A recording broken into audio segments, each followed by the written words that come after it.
This is the story of the Last Gremlin. You can read along with me in your book. You will know it is time to turn the page when you hear the chimes ring like this.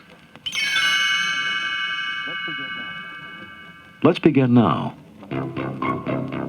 Unless you're extremely careful, cute, cuddly mogwai can turn into nasty, destructive gremlins. And that's just what happened one Christmas Eve in Kingston Falls. Hundreds of mischievous gremlins had left the town in ruins. They had broken windows, caused traffic accidents, wrecked the local tavern, and even crashed a snowplow into a house. Billy Peltzer, his girlfriend Kate, and Billy's pet mogwai Gizmo had tracked the creatures to the local movie theater, where they had hidden inside from the sun, which could destroy them. With Kate's help, Billy found a way to destroy the theater full of gremlins. But his heart sank when Gizmo frantically gestured across the street. Oh no! There's Stripe, the nastiest of the bunch, in front of the department store. Stripe stared at the burning theater and then scowled at Billy. Kate shuddered at the vicious look in Stripe's eyes. Look, he's heading into the store. Billy gritted his teeth. I've got to go after him. He's the last gremlin. Billy and Kate raced across the street and climbed through a broken window. They tiptoed into the store. Billy handed his backpack to Kate. You take Gizmo and find the lights. Billy grabbed a baseball bat and squared his shoulders, ready to face the sneaky gremlin. Gizmo whined. Sorry, little guy. I go alone on this one. Kate gently touched his hand. Be careful, Billy. I will. And with that, he crept into the darkness. Slowly, Billy edged his way from aisle to aisle in the dark, straining to hear or see some trace of Stripe. And then, not far from where he stood, Billy heard a buzz. He grasped his bat tighter and carefully moved toward the sound, inching toward the toy department. Suddenly, something attacked his feet. He leaped back. Phew! It's only a toy robot. A playful duck waddled toward him. A tiny soldier tottered in circles. A little train chugged into a wobbly bear. The whole floor was moving with toys, but there was no sign of Stripe. Billy moved on, unaware that Stripe was hiding in the power tool section. Billy rounded the corner and stopped just in time. Out of nowhere came a circular saw blade, zooming past him. It dug itself into the wall. That was close. Only a second later, out spun another blade. Billy swung fiercely and batted it aside, losing his balance and stumbling backward. Stripe cackled, mocking Billy. In an instant, Billy picked himself up. Come on out here, Stripe. But Stripe was gone. Billy followed the faint sound of Stripe's high-pitched giggle across the store. But as he entered the TV stereo section, there was only unnerving silence. Billy looked cautiously around. Hundreds of blank TVs stared back at him. Nothing moved. Suddenly, a television flashed on.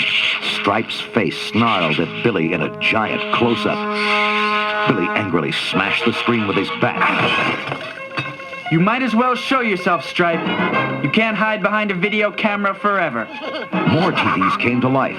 Everywhere Billy turned, he saw Stripe's leering grin. I'm sick of playing hide and seek, Stripe.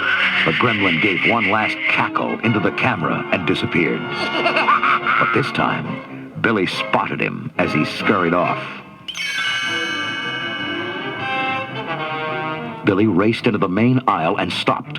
Suddenly, Stripe zoomed in front of him on a tricycle, tripping him. The jeering gremlin tore off into sporting goods with Billy not far behind. Stripe quickly grabbed a crossbow. He turned and fired. Ducking, Billy threw himself painfully to the ground. Stripe wasted no time loading a second arrow. Billy lay hurt on the floor as Stripe stalked menacingly towards him. Meanwhile, Kate had found the control booth.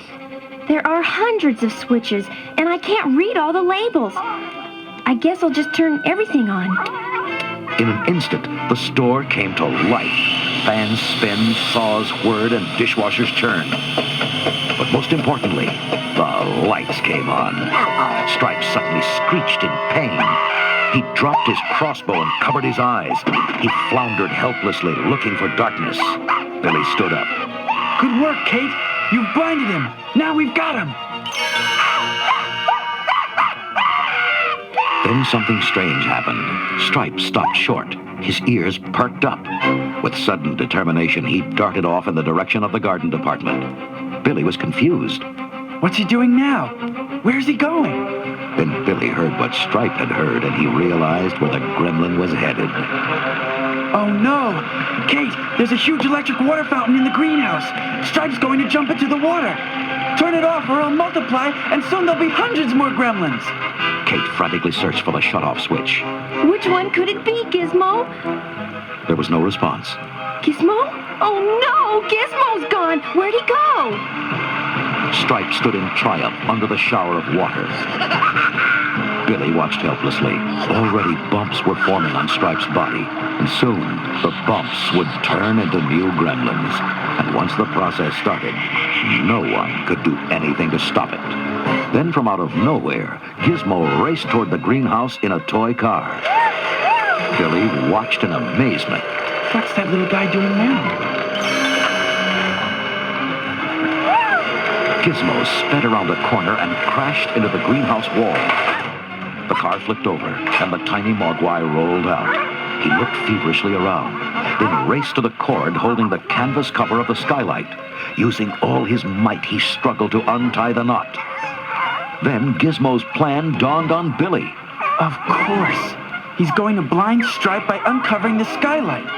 Finally, the cord released.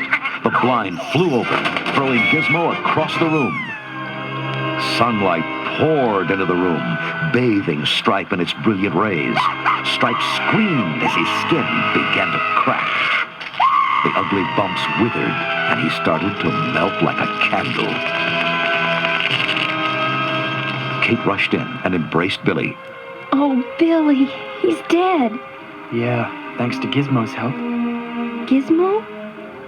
Wait a minute. Where is he? Billy spun around to find poor Gizmo lying motionless on the floor. He rushed over to his tiny friend and scooped him into his arms tenderly. Gizmo, please be okay. That night, the Pelzers had a peaceful Christmas Eve after all. The fireplace radiated a warm glow, and bright decorations filled the house with joy. Exhausted and bruised, Billy rested on the couch with Kate and Gizmo. He petted the injured Mogwai as he pulled a thermometer out of his mouth. You're going to be okay. Your temperature's back to normal. The Pelzers settled comfortably around the TV to watch a news report tell the story of the gremlin invasion. Suddenly, the doorbell rang. Gizmo's eyes lit up, and he began to hum contentedly. Billy realized who it must be. I'll bet it's the Chinaman, Gizmo's original owner. And sure enough, an ancient, withered Chinese man entered through the door. Gizmo jumped from the couch and embraced the old man tightly. Billy was happy for Gizmo, but sad for himself.